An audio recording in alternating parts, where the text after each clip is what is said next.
Welcome back to story time. So continuing from that first video, it occurred to me that even though I didn't realize I was in ritual communication with my family, with my Nananom in Samanfo, even going back through those stories and listening deeply with that level of compassion, they had their presence balance the energy in that space. Because think about it, what happens when we relive painful memories, painful things that happen to us? It keeps us stuck. But that didn't keep me stuck. It actually allowed me to move. It helped me to become stronger because that occurred over a period of time. And I didn't even realize a cleansing was taking place. There was a purification that was that I was actually going through. So we may not have our, may not, well, obviously not raised in our culture, but we still go through these different phases of initiation. It just looks a little bit differently. But back to my son Malik, I remember one time he and my daughter and my little son, I believe, I don't even know if my small son was born yet, but we were in the van getting ready to go somewhere. He's sitting in the back, and all of a sudden he just, I mean, I think we're just having regular conversation, and then he just starts talking, and he starts talking about this energy grid. And he said, I know how the energy grid works. Remember, I said, you know, if you're thinking about someone, they're thinking about you as well. There's a level of communication going on. Well, he just started talking, and he said, Mommy, when you think about somebody and you and he said, when you think about somebody, he said, there's an energy grid. And And so the minute you think about them, there's this message that's sent out along the energy grid, and whatever it is you need, they have it. And like that need is fulfilled, right? And great, he went to great lengths, into great detail about this energy grid. And he said, so we always have we always have what we need. And and he said it's very, this grid is very intricate. And but anytime somebody needs something, it doesn't even matter. They don't even have to be right in the close vicinity of the person.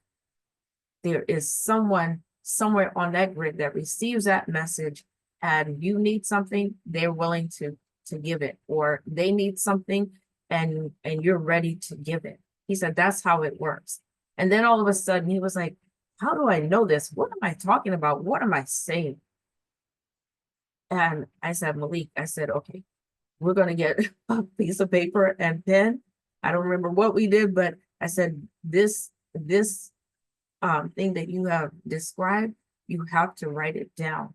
You have to write it down so I can type it up so we don't forget it. Well, what is today? Today is Thursday. So in the Akan tradition, yesterday was governed by Set and Nekabet. Set and they're a bosom, right? So Set, I think I explained in one of the videos, is considered to be the trickster, but he's the one who, they would say, takes our prayers to heaven. To keep it real simple, takes our prayers to heaven to answer our prayers. And I explained that when people are talking about Set as a trickster, it's not that Set is operating in disorder, because the Abosom don't operate in disorder. When we are out of alignment with Set's energy, then disorder sets in. So think about it in terms of it just plain English. We get answers to our prayers. We also get answers to our fears. You understand? Because every thought and intention is a prayer. It's a communication, even though we think, oh, when we bow down to pray and we're praying a certain way, this is us talking to God. me talking to you has nothing to do maybe with me talking to God. But the truth is, the way that Mother, Father, God created the entire universe, every thought there is a response to every thought. And in Akan, Set is depicted, his totem is a spider. And I think I did talk about that yesterday, about how the spider carries its home with it wherever it goes, but it weaves this web, right? And it can go anywhere. It can go anywhere on that web, just like our prayers are being taken back and forth. And you can also get stuck in that web. So what's the saying? Oh, what something, when a web, I can't even remember it. Something about, oh, what something, when we first learn to deceive, I can't remember, but it's like being tied up in a web, like in a web of lies. You know, when you begin to deceive, you think you're tricking somebody, you think you're lying to somebody. You can't lie to the universe. You may get over on them because they can't see you for what you are or for what you're doing, but there is always a response. So it may not come from that individual. So in our tradition, we understood always that our job is to align with divine order. And that's why we come into ritual to align with divine order and to organically, naturally repel disorder. When we are going back over these painful stories of what happened to us in the past, and we're in a place of fear, and we're generating more and more fear. And that's what happened to me. As I was going down and things were collapsing around me, I'm just like, oh my God. And I think I actually remember, I actually remember having a dream like that. I had come out of my house and I'm literally putting the key in my car door parked right out in front of my house. My daughter's still in the house. And then all of a sudden I feel the earth shaking. And I'm like, oh my God, she's in the house. I don't have time to save her, and it's going down.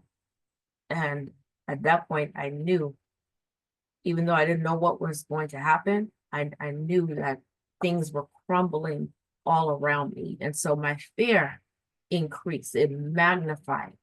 And I can look back now and say, I'm very powerful. You're very powerful.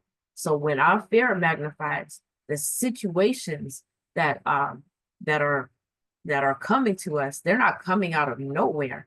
Our fear is literally, we're like magnets. It's literally pulling them to us. It's pulling them to us. And they're not devoid of spirit. So what are we pulling it? Because we're out of balance. We're literally pulling the wayward spirits to us. And this is what we talk about when we talk about spiritual attack. And so if we are not protected, if we don't have the community serves as a form of protection. I remember when I was during that time and I was struggling to even pay the bus fare to take my youngest son to school. One of the mothers, one of the children's grandmothers, she just started to speak to me because the ancestors were talking to her and said, you know what, tell her this. Because I asked her, I'm like, are you a prophet? She said, no. So I understood that they saw I needed a covering. That's exactly, she said, oh, do you go to church? I said, no. She said, that's what's happening. You don't have a covering. You don't have a covering. The community, I mean, our frame of reference is church, but the community is our covering. And so this is why it's so important for us to embrace who we are at our core. It's so important for us to get back to who we are, to who God created us to be, because that is our covering. It is our protection. The same way it wasn't painful for me to go over those stories, to remember, to recall it in that space. As a matter of fact, I had so much compassion for myself. I literally saw myself stepping in there in those places where I was at that time and embracing me and whispering in that younger version of my ear, whispering in her ear, and telling her, I got her, it's gonna be okay, do this, do that. There was a connection made. And on this level, I reclaimed my land. I reclaimed space that was taken from me, literally space that I had withdrawn from. I was able to reclaim it, but in ritual, because the energy there is contained and it's transformed. So we'll continue the conversation in the next video.